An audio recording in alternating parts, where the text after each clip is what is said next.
आप हिंदुस्तान में एक फैक्ट्री चलाते हैं, इस समय आपको 4 साढ़े 4 रुपए यूनिट देना पड़ता होगा। चीन में वही एक फैक्ट्री चलती है, 90 पैसे यूनिट का खर्च आता है। तो 90 पैसे यूनिट की बिजली है, और चीन में अगर एक्सपोर्ट करो आप माल को, तो उसके लिए उन्होंने रेट ऑफ इंटरेस्ट 1% से लेकर 4.5% के बीच में फिक्स किया हुआ है। 1-1.5% पर चीन में आपको अरबों डॉलर का लोन मिल सकता है अगर एक्सपोर्ट करना है। आपकी फैक्ट्री अगर एक्सपोर्ट ओरिएंटेड है तो फिर उन्होंने बिजली भी कम की हुई है, लेबर उनके यहां बहुत सस्ता है, और कोई लेबर लॉ नहीं है।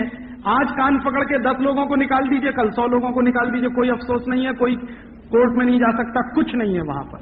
तो इस तरह के कानून और इंफ्रास्ट्रक्चर होने के कारण उन्होंने अपने माल को बेहद सस्ता बना लिया। क्यों? क्योंकि कंपटीशन करना है ना। कंपटीशन का तो एक ही उद्देश्य है ना कि आप जितने सस्ते बेच रहे हैं उससे सस्ता कोई दूसरा बेचे। आप 10 रुपए में बैटरी बेच रहे हैं, वो 2 रुपए में बेचें। आप 2 रुपए पे आ जाएं तो वो 1.5 रुपए में बेचें। आप 1.5 पे आ जाएं वो 1.25 रुपए में। इसकी कोई लिमिट नहीं है कंपटीशन की, मैं कहना ये चाहता हूं। आप अगर कोशिश करेंगे कि हिंदुस्तान में हम सारे इंडस्ट्रीज को इस तरह से रीस्ट्रक्चर्ड करें कि हिंदुस्तान में भी बैटरी 1 रुपए की बिकने लगे, तो चीन वाले 50 पैसा कर देंगे उसका। फिर आप कोशिश करोगे चलो हम भी 50 पैसे में, वो 25 पैसा कर देंगे उसका।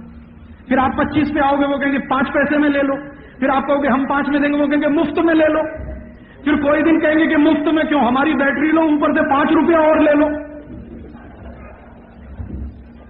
मैं आपको सिर्फ एक ही बात समझाना चाहता हूं कि कंपटीशन की कोई लास्ट लिमिट नहीं होती है। इसलिए ये कंपटीशन के चक्कर में ना फंसे, इसमें से निकलकर कोऑपरेशन में जाएं।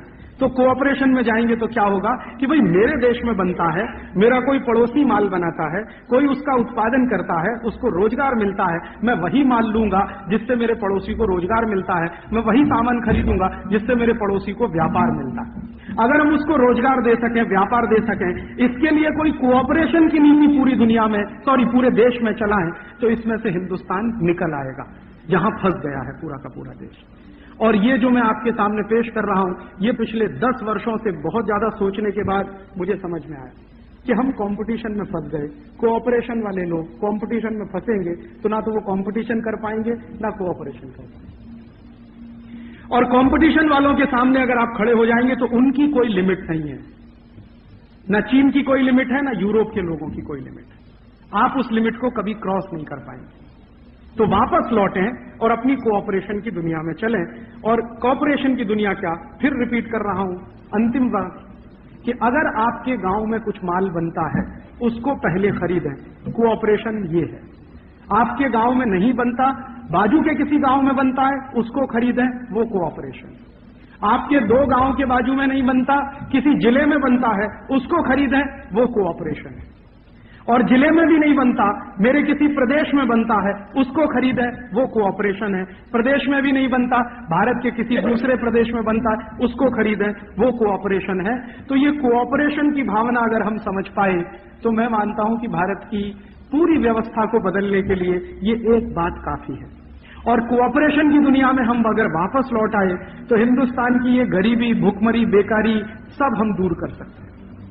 और गरीबी, भुखमरी, बेकारी को दूर कर पाए तो शायद अपने लिए भी और महात्मा गांधी की आत्मा के लिए मोक्ष की परिस्थितियां बना सकते हैं। तो मोक्ष की परिस्थिति बनाने के लिए सिर्फ मैं इतना ही कहना चाहता था। गांधी जी ने 11 व्रत दिए, उनमें से एक व्रत है स्वदेशी। वो स्वदेशी का व्रत इसी कोऑपरेशन के सिद्धांत पर टिका हुआ है। तो आज आप इस हॉल से जब उठकर जाएं तो अपने मन में ये संकल्प लेकर जाएं कि गांधी जी ने जो स्वदेशी का व्रत हमें दिया कोऑपरेटिव सोसाइटी बनाने के लिए, वो सोसाइटी बनाने के लिए हम हमारे जीवन में स्वदेशी का संकल्प करेंगे और इन विदेशियों का बहिष्कार करेंगे। वस्तुओं के स्तर पर लगे तो उससे थोड़ा आगे जाकर के।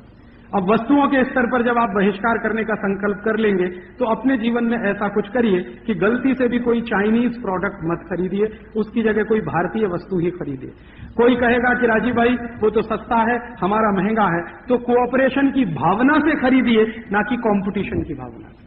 भले ही हमारे देश का कोई प्रोडक्ट महंगा है, लेकिन ये मानकर खरीदिए कि ये प्रोडक्ट खरीदने से मैं किसी गरीब आदमी को रोजगार दे रहा हूं, ये प्रोडक्ट खरीदने से मैं किसी को व्यापार दे रहा हूं, ये प्रोडक्ट खरीदने से मैं किसी को गरीबी से बाहर लाने की कोशिश कर रहा हूं। अन्यथा क्या होगा, आप सब लोगों ने विदेशी माल जैसे खरीदना शुरू किया है, हिंदुस्तान के 4,62,000 उद्योग बंद हो गए।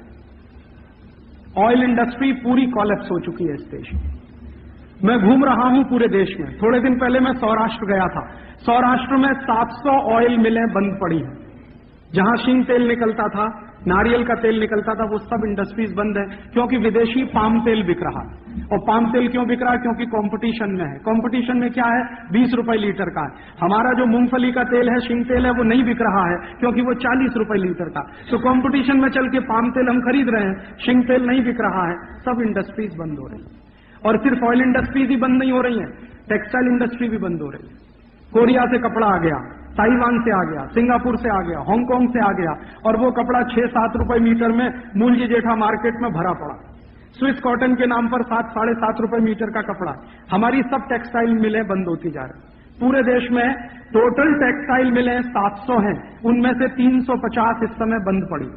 अहमदाबाद में बंद है, बड़ोदरा में बंद है, यहां मुंबई में बंद। और टेक्सटाइल मिलें ही बंद नहीं है, पूरा का पूरा ये जो पावर लूम चलाने वाली इंडस्ट्री है बंद हो चुकी है। आप जाओ ना भिवंडी में, 3 लाख पावर लूम्स बंद पड़े भिवंडी।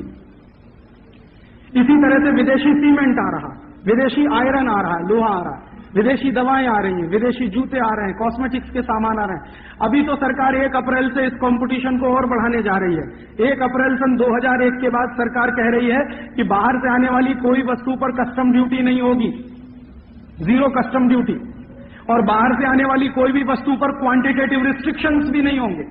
तो क्वांटिटेटिव रिस्ट्रिक्शन हटा देंगे, कस्टम ड्यूटी पूरी विड्रॉ कर लेंगे, तो विदेशी माल बिकेगा हिंदुस्तान में 10 रुपए किलो, स्वदेशी माल होगा 50 रुपए किलो। तो लोगों के मन में क्या है? कंपटीशन बिठा दिया ना, तो वो कहेंगे कंपटीशन करो। अब कंपटीशन होता है 2 बराबर के लोगों में। आप इस बात को ध्यान कर लीजिए। अगर चीन का कोई माल भारत में आकर बिकता है और चीन में उस माल का उत्पादन करने के लिए 90 पैसे यूनिट की बिजली है, 1.5% के रेट पर उनको ब्याज 1.5% के ब्याज पर अरबों डॉलर का लोन है और 100% एक्सपोर्ट की सब्सिडी है, तो अगर यही फैसिलिटीज भारत में नहीं है तो कैसे कंपटीशन करेंगे? यूरोप और अमेरिका की कंपनियां आ रही हैं। अमेरिका में जानते हैं मैक्सिमम रेट ऑफ इंटरेस्ट इस समय 4.5%। तो 4.5% के रेट पर अरबों डॉलर का लोन वो लेकर आए और हिंदुस्तान के किसी उद्योगपति को कर्ज लेने के लिए कम से कम तो 12, 13, 14% ब्याज देना पड़े, तो 1.5% का ब्याज और 4.5% का, और यहां का ब्याज 12%, 13%, 15% का, दोनों में कभी कंपटीशन होगा क्या? विदेशी कंपनियां आती हैं, उनको 10 साल के लिए टैक्स हॉलिडे, और आपके ऊपर 43 डिपार्टमेंट बिठा दिए सरकार ने, जो रोज आपका खून पीने से। हिंदुस्तान में एक फैक्ट्री आप चलाइए, एक दिन मैं हिसाब जोड़ रहा था, 43 इंस्पेक्टर आते हैं।